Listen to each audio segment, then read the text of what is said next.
Imagine, if you will, a world in which the measure of a warrior is not the sound of clashing steel, but the quality of his silence, the depth of his stillness, the patient and unhurried turning of his attention toward the dark and the quiet, toward a night that asks nothing of him but to simply be present within it. Come then, and rest your thoughts, and let yourself be carried gently into another time, into another country of the mind, into the soft and ancient dark of an Edo-period castle at the deepest hour of the night. The Tokugawa peace had settled over Japan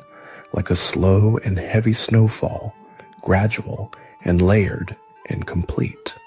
until the land beneath it grew still, and the men who had once carried their swords into battle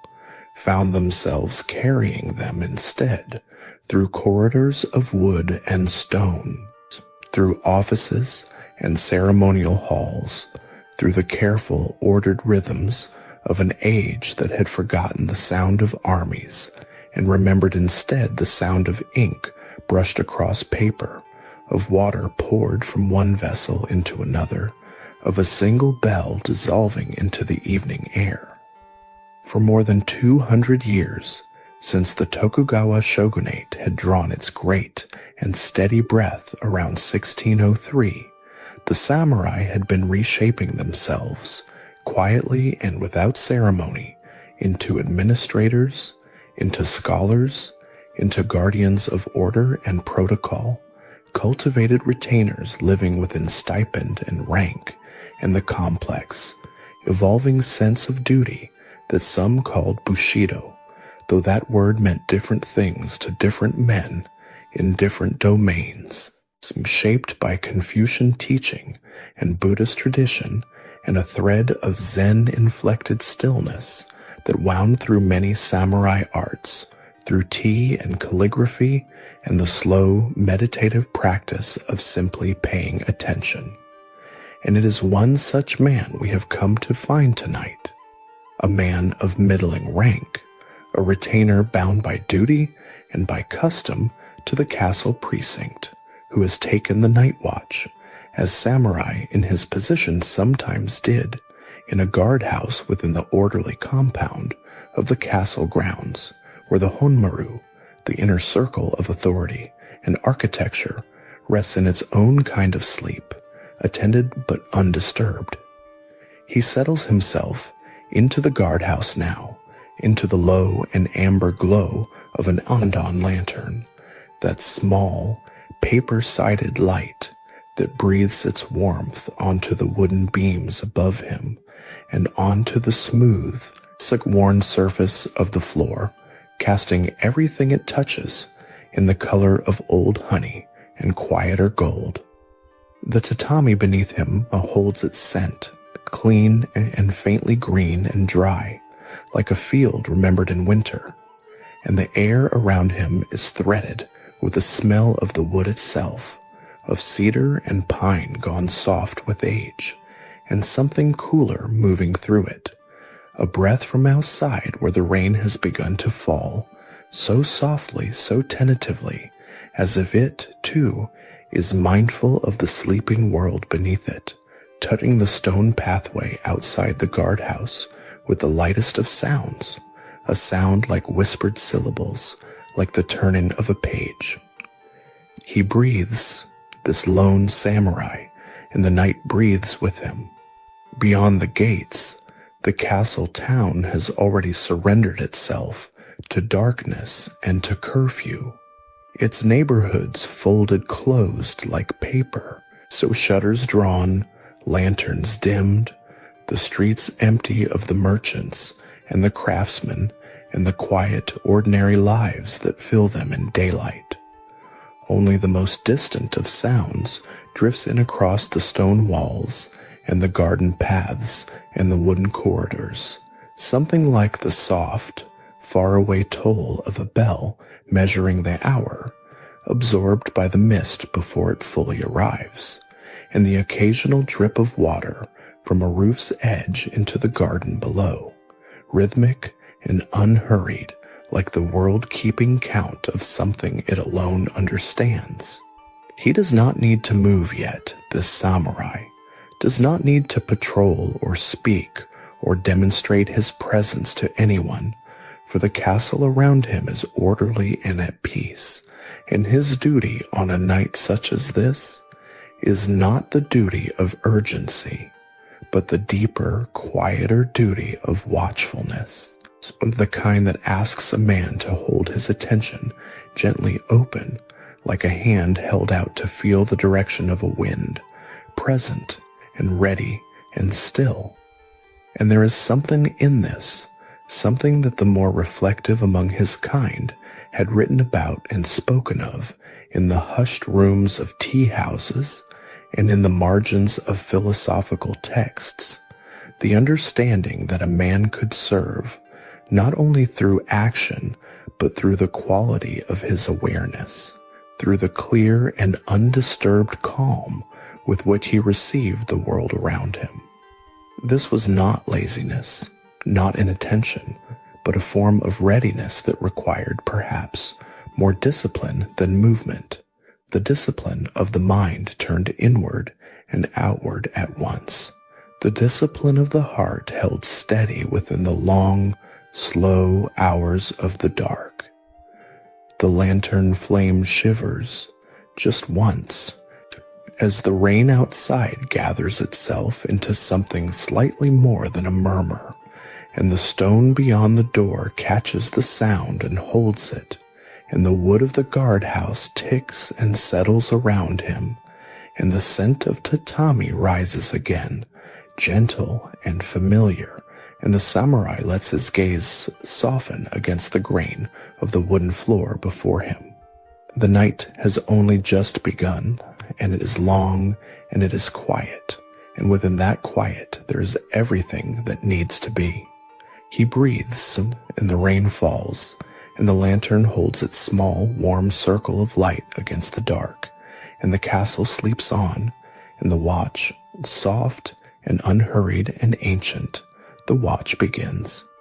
He rises, this samurai, not with urgency, not with the sudden purposefulness of a man alarmed, but with the slow and deliberate unfolding of a man who has learned that the manner of a thing is as much its meaning as the thing itself, who has understood through years of practice and quiet reflection that how one moves through the world is a form of speech, a form of offering, a kind of care extended outward toward all those who are, in this moment, sleeping and unaware within the shelter of his Lord's domain. His footsteps find the wooden corridor, and the wood speaks back to him,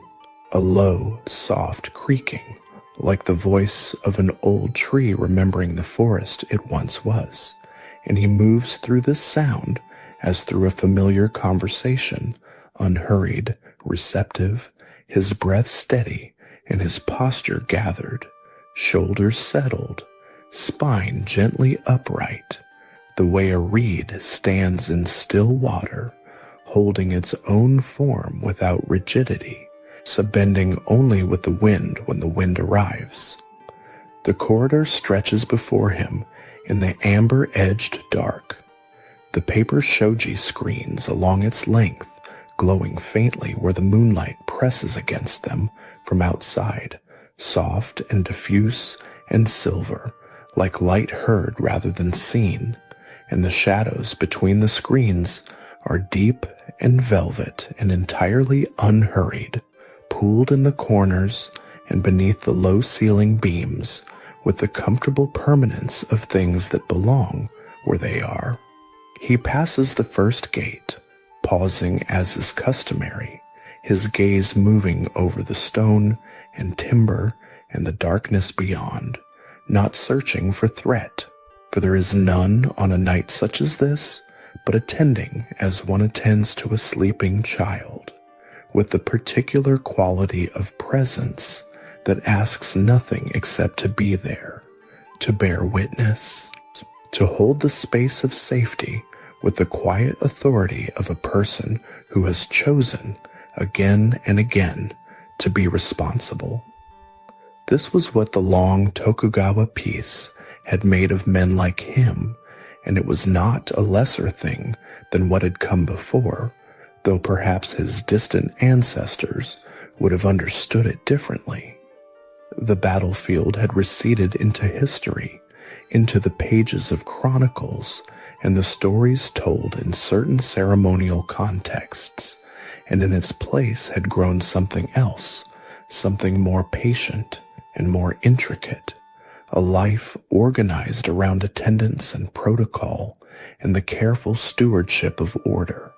around the virtues that the Confucian teachings had placed at the center of a samurai's purpose, loyalty to one's lord, rectitude in one's conduct, benevolence toward those beneath one's care, and propriety in all the gestures and forms through which a man expressed his understanding of his place within the world.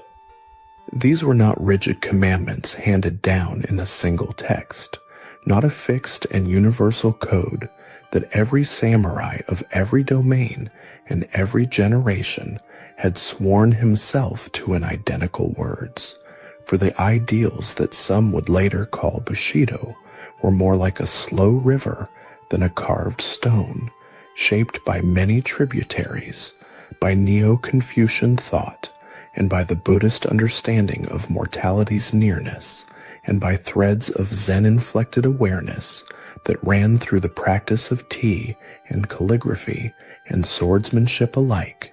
each domain and each era lending the current its own particular inflection, its own texture and depth. What he carried within him was his own version of these ideals, gathered across the years of his training and his reading and the simple accumulated weight of daily service, and it was enough he had found, not as a source of pride, but as a quiet sufficiency, the way a lantern is enough for the room it lights, without needing to illuminate the whole of the night. He moves now along the Taman Gallery, the long covered corridor built into the inner wall of the castle precinct, where the stone of the foundation breathes its coolness upward through the wooden floor, and where the wind, when it comes gently, threading itself through the narrow gaps with the softness of silk, drawn slowly through the fingers, and the faint, sweet smell of rain-wet stone and pine and something green and earthy from the garden below mingles with the cedar of the beams above him, and all of it settles around him like an atmosphere, like a world that is also, in its own ancient way, aware of him. Below, in the inner garden, a stone basin holds the rain that has fallen, and the surface of the water trembles slightly with each new drop, and the ripples move outward from each point of contact, slow and perfect and concentric, touching the edges of the basin and dissolving. And there is something in the sight of it that steadies him further, something in the way the water receives each disturbance without resistance and returns, always, to its own quiet surface. He thinks in the way that a man on a slow night patrol allows his thoughts to come and go like weather, of the sleeping people within and beyond these walls, the other retainers in their quarters, the castle town families beyond the stone walls, and the moats, their shuttered houses, and their closed lanterns, and their dreaming children. And he feels the weight of this, not as a burden, not as a source of anxiety, but as a warmth, a purpose that does not demand anything dramatic, only this, only presence, only the measured and careful placing of one foot before the other through the long and velvet dark. His posture does not change. His breath does not quicken. He continues along the gallery, past another guardhouse, where the faint amber of a companion's lantern shows through the paper screen, and the corridor creaks once more beneath him, and the rain continues its soft and patient conversation with the stone below, and the moonlight continues to press its silver gentleness against the shoji, and the night holds everything within it, calm and vast and still. He walks, and the castle breathes around him, and the sleeping world rests beneath his care and duty on a night such as this is nothing more or less than this quiet and unhurried walking, this attending, this being present within the ancient and undemanding dark. There is a small room near the North Guardhouse, modest in the way that the most considered rooms often are, with walls of pale plaster and a single tatami mat laid close to the low wooden shelf where the tea things wait. And he turns toward it now, not because duty requires it, not because the hour demands any particular observance, but because the body too has its own quiet wisdom, its own language of need, and the need tonight is for warmth, for stillness, and for the particular kind of attention that a simple, unhurried ritual can call forth from the deeper places within a man. He enters without ceremony, without the formality of a gathered occasion, for this is not a tea gathering in the full and elaborate sense, not the kind of shanoyu that his lord's senior retainers might conduct with careful protocol and invited guests and the precise arrangement of scroll and flower and utensil according to the teachings of one of the great schools, but something quieter than that, something more intimate, a private and unhurried preparation, a man and water and fire and leaf, in the amber of a single lantern, in the deep and velvet middle of the night. He lifts the small iron kettle, feeling its weight, the dense and patient heaviness of it, warmed already from the banked charcoal in the brazier beside the shelf, and the steam rises from the kettle's lip in slow, pale threads, curling upward into the lantern light and dissolving, the way breath dissolves in cold air, the way thought dissolves in deep stillness. And he watches this for a moment, simply watches, without reaching after the watching, without turning it into anything more than what it is. The bowl is waiting, a small, uneven thing of dark clay, rough to the touch in the way that a river stone is rough, shaped by a hand that understood the beauty in imperfection, in the slight asymmetry that tells you something alive and human. Made this, held it, breathed beside it, and he lifts it carefully,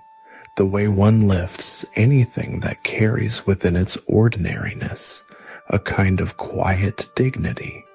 and he turns it once in his palms, feeling the texture of it, the cool weight before the warmth arrives. He pours the water slowly, deliberately, the sound of it filling the bowl a low and gentle sound, like a small stream finding its level, like rain gathered and offered again, and the steam rises now from the bowl itself, pale and soft and endlessly patient, and he watches the water receive the powdered tea, and he whisks it with a care that is not performance, not display, but the care of a man who has learned, from the teachings that surrounded him, and from something older and quieter than any teaching, that how one does a thing is the thing itself, that harmony and respect and purity and tranquility are not virtues saved for significant occasions, but textures of attention to be carried into every small and ordinary moment. Wa, kei, so say, jaku, harmony, respect, purity, tranquility. These 4 words had come to him first through his training, Through the tea tradition, his domain observed, and he had carried them for many years now, turning them over in quiet moments as one turns a smooth stone in the pocket, feeling their shape, their weight, the way they wore differently depending on the hour and the season,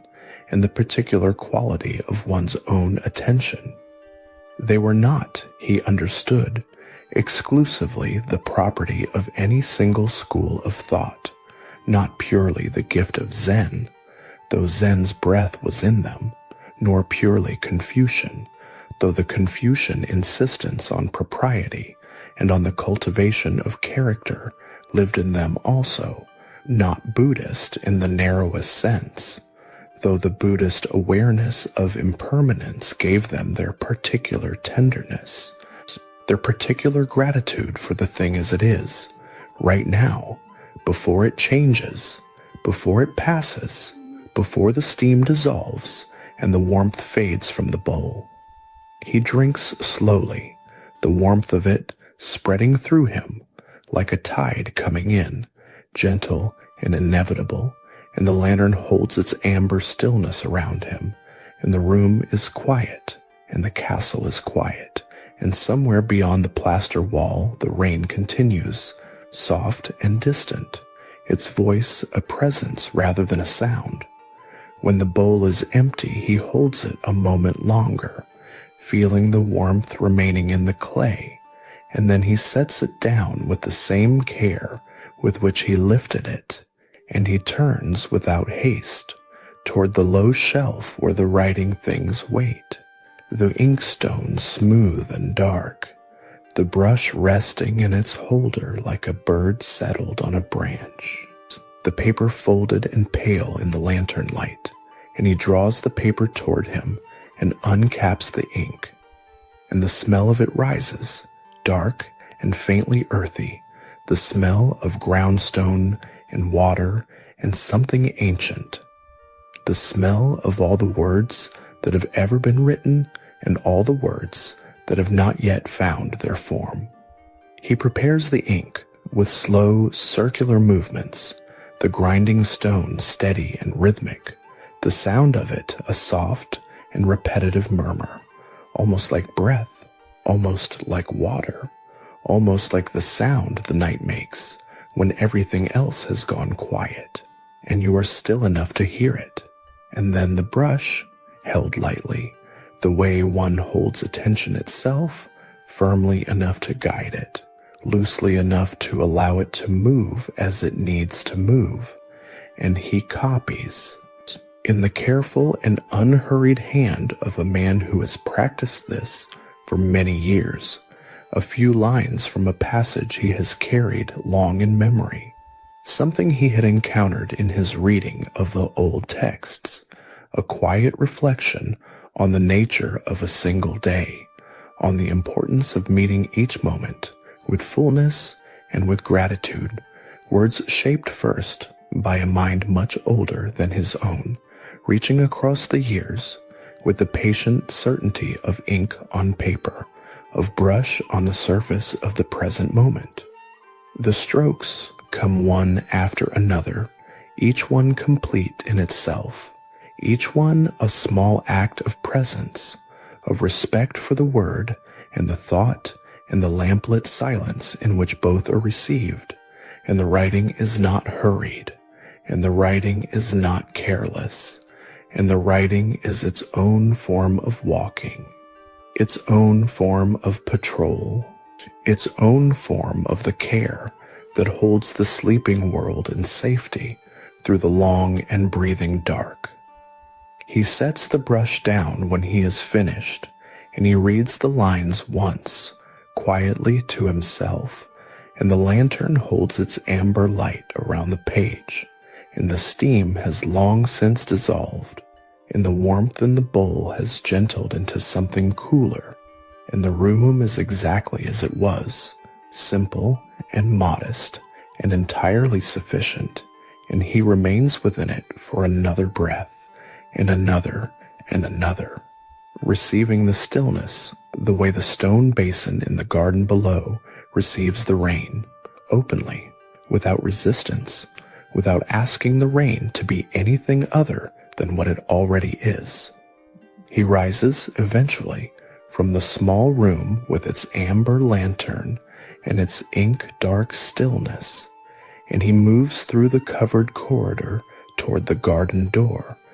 the wooden boards sighing softly beneath his feet, one breath, then another, the castle settling around him in its patient and ancient way. And the sound of the rain grows closer now, more present, no longer a distant murmur beyond plaster walls, but a living voice, a conversation between water and stone and leaf that has been continuing without him all this long and quiet night.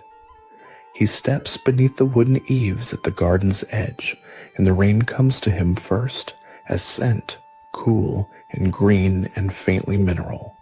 The smell of wet stone warming slowly in the night air. The smell of bamboo releasing something held deep within its hollow chambers. And he breathes it in without hurry, the way one receives anything offered freely by the worlds, openly, without grasping, without asking it to linger beyond its nature. The stepping stones stretch before him into the darkness of the garden, each one darkened by the rain, each one glistening faintly where the lantern light from the eaves reaches across the wet gravel to find them, and he moves onto the first stone carefully, feeling the solidity of it beneath his foot, the cool, damp firmness of shaped granite that has rested in this earth for longer than he has been alive, longer perhaps than the memory of those who placed it here, and the rain falls on his shoulders, gentle and unhurried, the way attention itself falls when it is no longer forced, when it simply rests upon what is. The bamboo clusters along the garden's inner wall are whispering, their leaves turning and tilting in the soft breath of night air, each leaf carrying its small weight of gathered water before releasing it, letting it fall, and the sound of it is layered and continuous, a whisper beneath a whisper beneath a whisper, bamboo leaf and rain on stone, and rain on the tiled roof above the corridor, and rain finding the stone water basin near the garden's heart, dropping into it with a sound like the gentlest of bells, like the memory of a bell, like the idea of a bell heard from a very great distance. He walks slowly, one stone at a time, one breath at a time, and the garden arranges itself around him the way it was designed to arrange itself, in successive compositions of water and stone and shadow.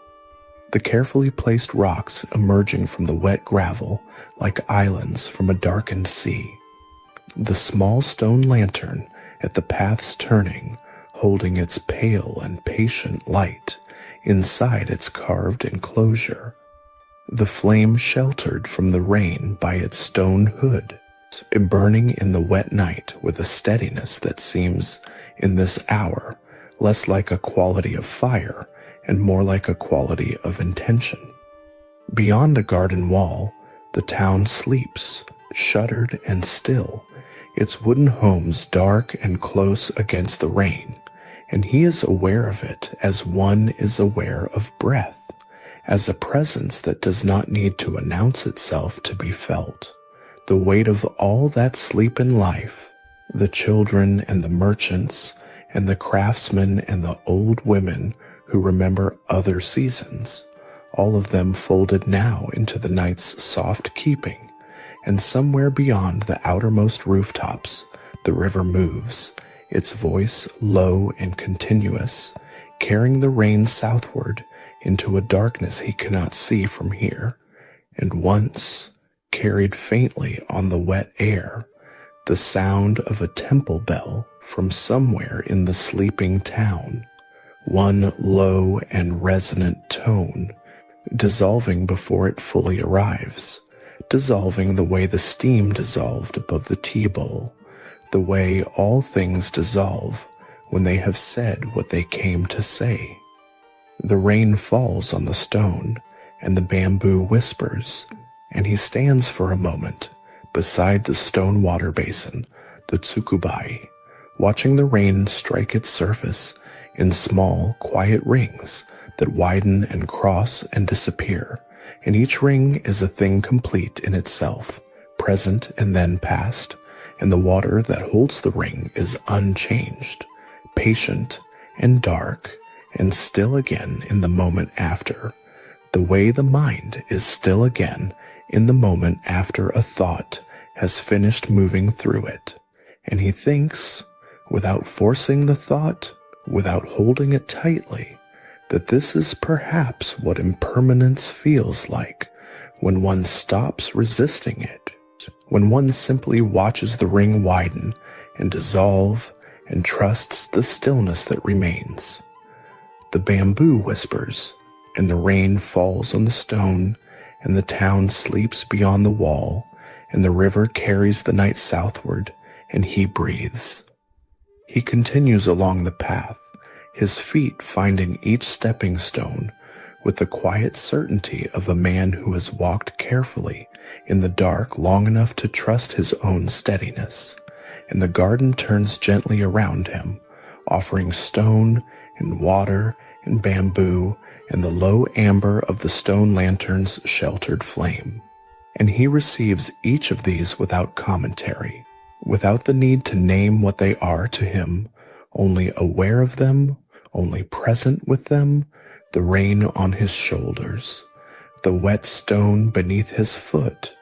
the bamboo leaf releasing its gathered water somewhere to his left in the soft and breathing dark. Awareness itself, some of his training had suggested, is not a technique to be practiced, but a quality to be returned to, again and again, the way one returns breath to stillness, the way the water in the basin returns to stillness after the ring has gone. And there is in this returning no failure, no distance fallen, only the simple and sufficient act of coming back, of being here again, of feeling the rain on stone, the bamboo whispering, the night opening around you in its ancient and unhurried way, as it has opened around all those who stood in gardens before you, in all the rainy nights that have already passed into the keeping of the dark. He returns from the garden slowly, the way water returns to its level, without effort and without announcement, his feet finding the wooden corridor again, and the boards receiving him with their familiar, gentle sigh, and the rain continues behind him, softer now perhaps, or perhaps only the walls have gathered it back into something more distant and contained, a sound beyond a sound, the way memory holds the texture of a thing after the thing itself has passed beyond reach. The lanterns along the corridor have burned lower in this final hour, the oil nearly spent, and the light they cast is amber deepening toward rust, pooling close around each lamp rather than reaching outward as it did when the night was younger, and the shadows between them have grown longer and more settled, the way shadows grow when the night no longer needs to prove its depth, when it has already become what it is, full and complete and resting in its own great stillness. And he moves through this dimming amber, this corridor of quieting flame, with the unhurried patience of a man who has learned that the last portion of the night asks nothing more of him than his simple and steady presence. He returns to his post near the inner corridor, near the guardhouse that has been his anchor through these long and quiet hours, and he settles himself, lowering his body onto the folded mat with a slowness that belongs entirely to this hour, to this particular darkness, this particular deepening of the castle's silence, and he sits in the way that some of his training had gently suggested one might sit, not straining toward anything, not pulling meaning from the air, but resting in the posture of simple awareness, the kind that Zen-influenced practice, sometimes called just sitting, shikantaza, though he would not have named it so precisely, only known it as the quality of being here without the need to be anywhere else, without the need for the night to be other than it is, without the need for himself to be other than he is, a man, sitting, breathing, present in the final hour before dawn. The castle breathes around him, vast and wooden and old, its beams holding the weight of the Tokugawa peace in their patient grain. The plaster walls cool and pale in the diminished lantern light. The paper shoji at the corridor's end holding the darkness beyond them, like a secret it will not yet release. And somewhere deep within the castle's stone foundations, somewhere beneath the tatami and the polished wood, the earth simply continues, as it has continued through every watch, through every samurai who ever sat in a corridor like this one, thinking quiet thoughts in the hours before dawn. The reflections of the night arrange themselves gently within him, not as conclusions to be drawn or lessons to be stated, but as a quality of settling, the way the garden's water basin settles after the rain has passed, and he understands without urgency, without the particular sharpness of an insight that insists on itself, that it has all been enough, the tea grown cool in the bowl, the ink dried on the page, the rain on the stone, the bamboo releasing its gathered water, the stepping stones solid beneath his feet, the small flame burning in its stone enclosure, all of it sufficient, all of it complete. Each ordinary act holding within it something that the more formal texts of his tradition struggled to articulate, the simple and irreducible wholeness of a life attended to,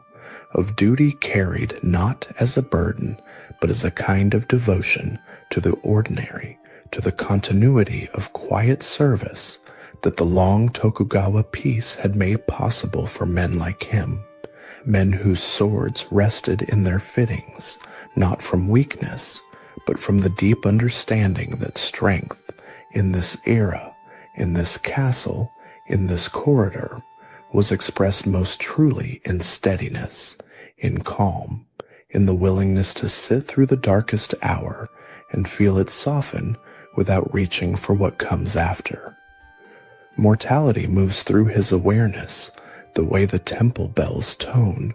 moved through the wet night air, present and then dissolving. Neither feared nor ignored,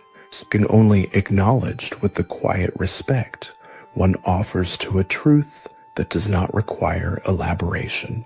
And there is in this acknowledgement something that loosens rather than tightens, a release rather than a weight, the recognition that the watch ends for every man, and that what remains, what has always remained, is the quality of attention brought to the hours before the ending, the care taken with the tea, the care taken with the ink, the care taken with the stepping stones in the rain, the care taken with the sitting, with the breathing, with this final amber corridor and its lanterns burning low. Beyond the outer walls, the castle town rests in its deepest stillness. The shuttered homes and sleeping streets, wrapped in the last and most velvet portion of the night. The hour when darkness becomes not heavier, but softer, when the black begins to release its absolute certainty, and something not yet light, not yet color, but only the faintest suggestion of a different quality of dark begins to gather at the eastern edge of the sky that he cannot see from here but knows, as the body knows its own breath, is coming, slowly, without drama, without the fanfare of arrival, only the gradual and ancient return of the world to its visible self. A bell sounds somewhere within the castle's precincts, a single low and resonant tone, gentle and periodic as bells in Edo's castle towns often were in the hours before dawn, marking the passage of the night's final division, and the tone moves through the corridor, through the plaster and the wood and the tatami, through the amber air and the dying lantern light, and he lets it move through him too, that slow, dissolving warmth of bronze and air, and when it has passed, the silence that remains is deeper than the silence that preceded it, more complete, more full of the particular peace that comes to those who have sat with the night long enough to be trusted by it.